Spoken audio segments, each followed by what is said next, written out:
I want you to picture the moment you land. Your body feels heavy. Your legs are stiff after 8 long hours in an economy seat, and all you want is a shower and a real bed so your vacation can finally begin. You walk to the baggage carousel and wait as the loud buzzer sounds and the belt lurches to life. Bags slide down the chute one by one. You scan the line, tired but hopeful, until you spot something that looks familiar. Then your stomach drops. That isn't the suitcase you packed. Instead of your clean, sturdy bag, a battered box wrapped in layers of clear industrial tape comes toward you, marked with a bright orange sticker that reads, "Damaged Conditional Acceptance." The handle is gone. The zipper has burst open. Your clothes and shoes are barely holding together behind plastic. You can see everything. The embarrassment hits first. The inconvenience hits harder. But here's the truth most travelers never hear. This didn't happen because you were unlucky. It happened because the bag you chose was designed to look good in a store, not to survive the reality of airline travel. Behind the scenes, baggage handlers move hundreds of bags every hour. They are not gentle and they don't have time to be. Bags are grabbed, stacked, dropped, and crushed under heavy loads. When a suitcase isn't built for that environment, it fails. And when it fails, the cost isn't just financial. I've watched passengers strain their backs dragging broken bags. I've seen trips ruined on day one because a seam split or a wheel snapped. Today, I want to help you avoid that. I'm going to walk you through the luggage features that look impressive on a showroom floor but cause endless frustration once you start traveling. If we haven't met before, hello, my name is Mila. I've been a flight attendant for 15 years, and I call myself the guardian of travel because my job isn't just keeping you safe in the air. It's protecting you from the small mistakes that quietly make travel harder than it needs to be. I watch thousands of passengers every week. I see them struggle to lift bags into overhead bins. I see them trip over their own wheels in narrow aisles. I see them crying at baggage service counters, especially travelers over 60. Your luggage is not a fashion accessory. It is your mobile home. It carries your medication, your comfort, and your sense of control. When that home collapses, everything becomes harder. I want to protect your shoulders, your lower back, and your wallet. And before you buy your next suitcase, you need to understand which popular features are actually working against you. Let's start with the most misleading one of all, the four-wheel spinner. This is where I'm going to challenge what almost every salesperson will tell you. Walk into any luggage store today and you'll notice that nearly everything on display is a spinner, the kind with 4 small wheels that glide effortlessly in every direction. You'll hear that they take the weight off your arm, that they feel smooth and modern, that they're easier on your body. This is what I call the spinner trap, because spinners perform beautifully in exactly one place, the polished floor of an airport terminal. But travel doesn't happen only on smooth tile. You have to cross sidewalks, curb edges, parking lots, hotel carpet, and in many parts of the world, uneven stone streets. Four-wheel spinners have tiny exposed wheels and a high center of gravity. On thick carpet, they don't glide, they resist. You end up dragging the bag anyway, but now the wheels stick out and twist your wrist at an awkward angle.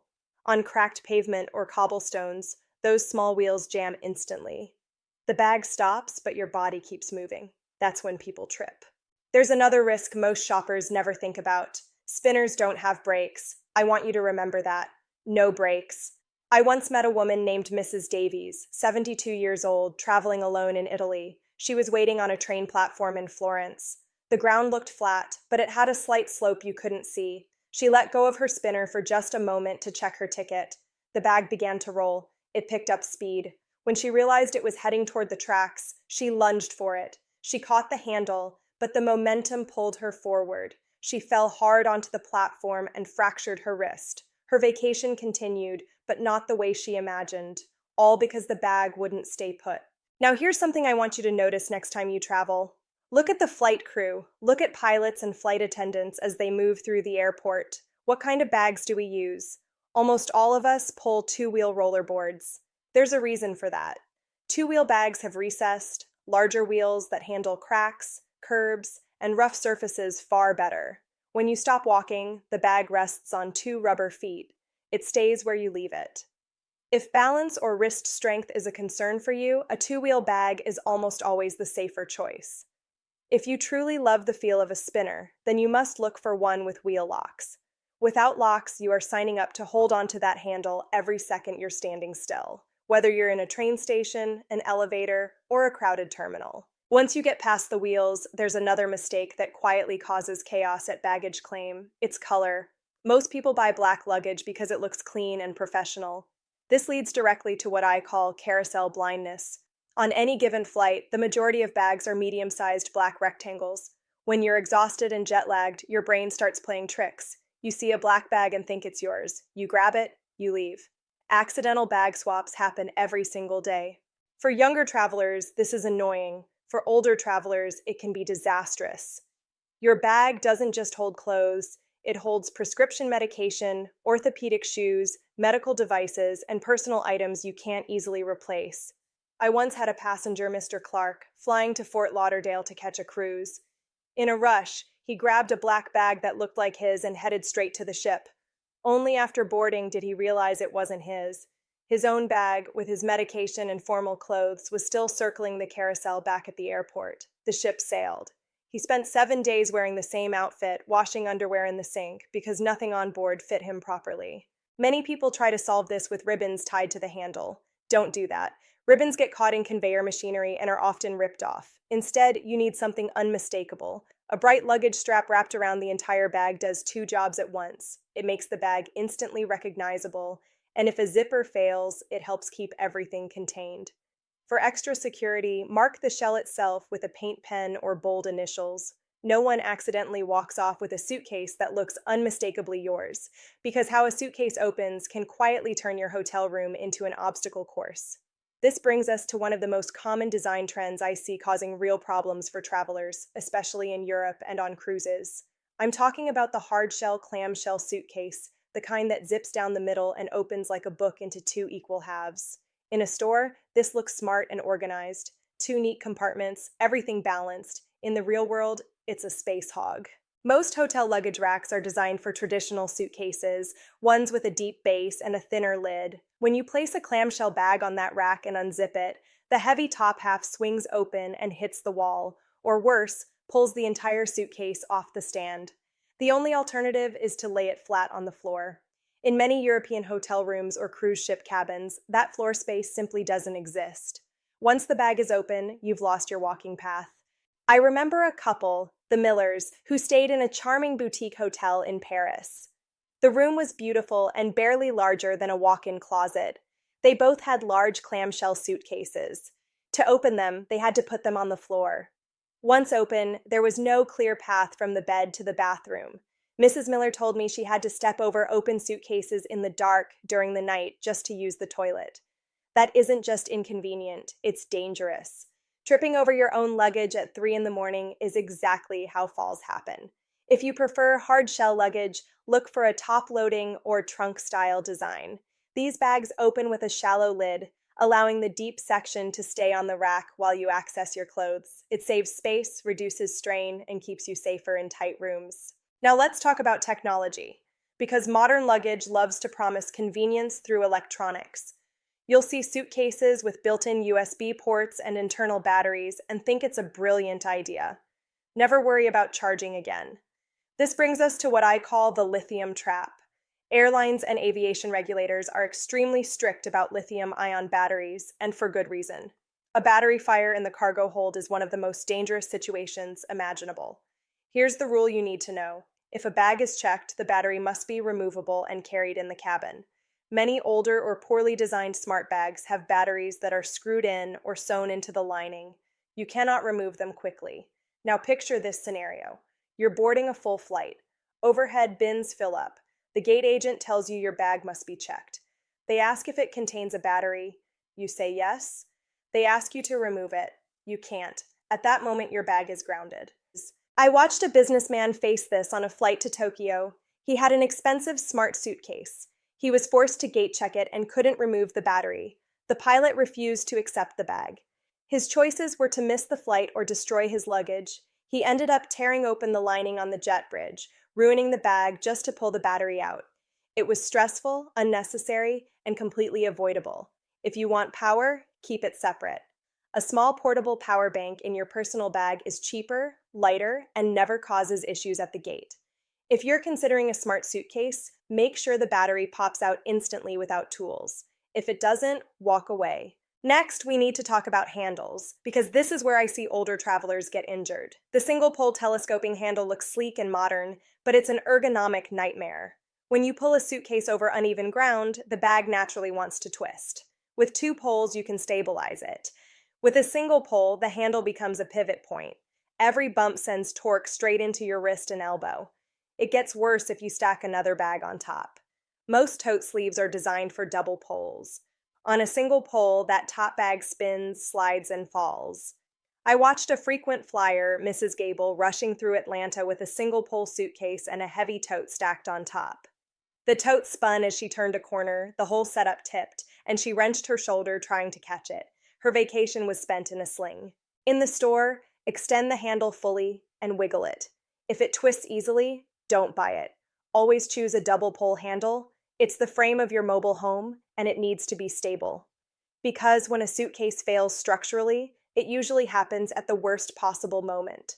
This is where we need to talk about bags that look like they belong in a bank vault. You've seen them. Aluminum frames, solid corners, heavy metal latches instead of zippers. They feel indestructible. The marketing tells you that zippers break, but latches last forever. This is what I call the rigid frame failure, and it causes more panic at airports than you might imagine. Here's the problem. A latch-based suitcase relies on perfect alignment. The frame has to be square for the latches to close. But remember what happens to luggage behind the scenes. Bags are dropped, stacked, and slammed onto conveyor belts. If an aluminum frame takes even a small hit on a corner, the geometry changes. A few millimeters of warping is enough to throw the latches off. You arrive at your hotel, open the bag, unpack, and then try to close it again. One latch snaps shut. The other won't line up. You push, you press, you sit on the suitcase. It still won't close. I once watched this unfold in a customs hall. A passenger had a high-end aluminum suitcase that had been dented during handling. Customs asked him to open it. He complied. After inspection, he tried to close it. The frame was bent. The latches refused to align. He stood there sweating, his belongings exposed, unable to secure an $800 suitcase. In the end, we had to tape it shut just to get it onto his connecting flight. Rigid frames look secure, but they have no forgiveness. Once bent, they fail completely. High-quality zippers are actually safer for checked luggage. Modern, heavy-duty zippers are flexible. If a bag gets dented, the zipper track can still close. Look for reinforced, self-healing zippers or double-tooth security zippers. They're designed to absorb impact instead of fighting it. Now let's talk about a feature that seems generous but quietly creates chaos. Expansion zippers. You unzip a panel and suddenly your bag grows by 2 inches. It sounds useful, especially for souvenirs. This is the center of gravity shift, and it's a real problem for balance. Suitcases are engineered to stand upright when packed within their frame. When you expand the bag, you add weight outside the wheelbase. The result is a suitcase that wants to tip forward constantly. You've probably seen this. Someone stops in line, lets go of their bag, and it falls flat onto its face.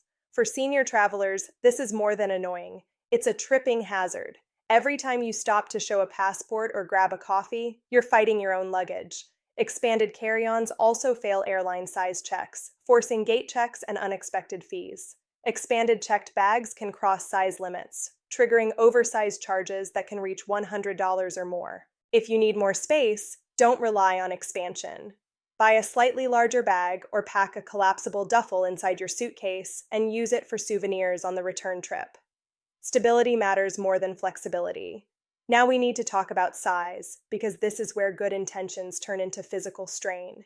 In the luggage aisle, the large 30-inch suitcase looks tempting. It's only a little more expensive than the medium one, and you think the extra space is a bargain.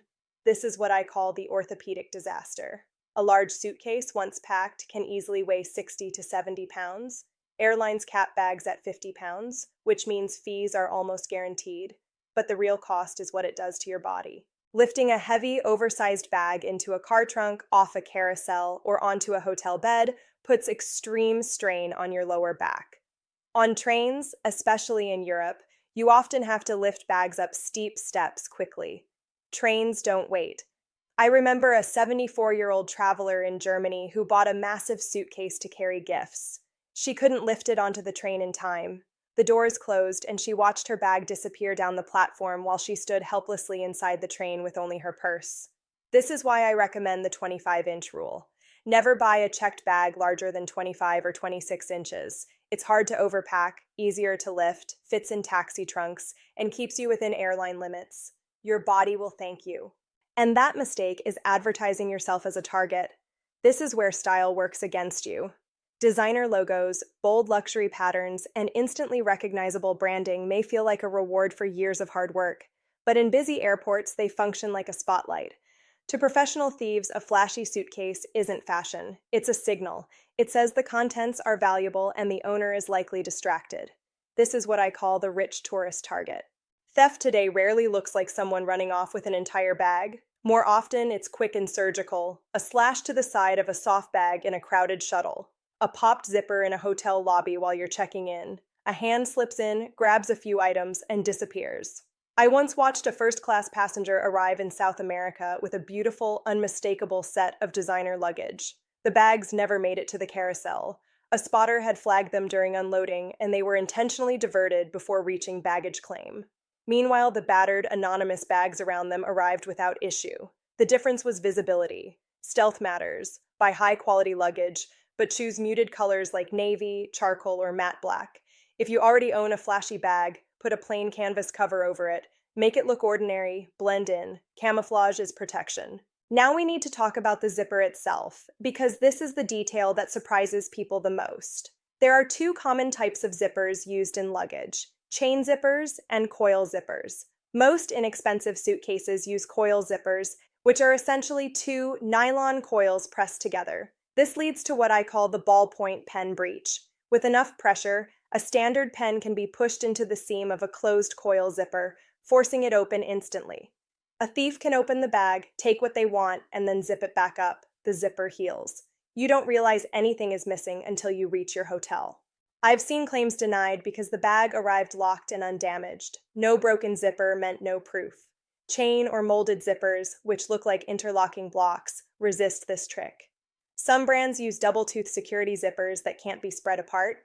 If you already own a bag with coil zippers, at least lock the zipper pulls to a fixed point on the bag, not just to each other. It limits how far the zipper can be forced open.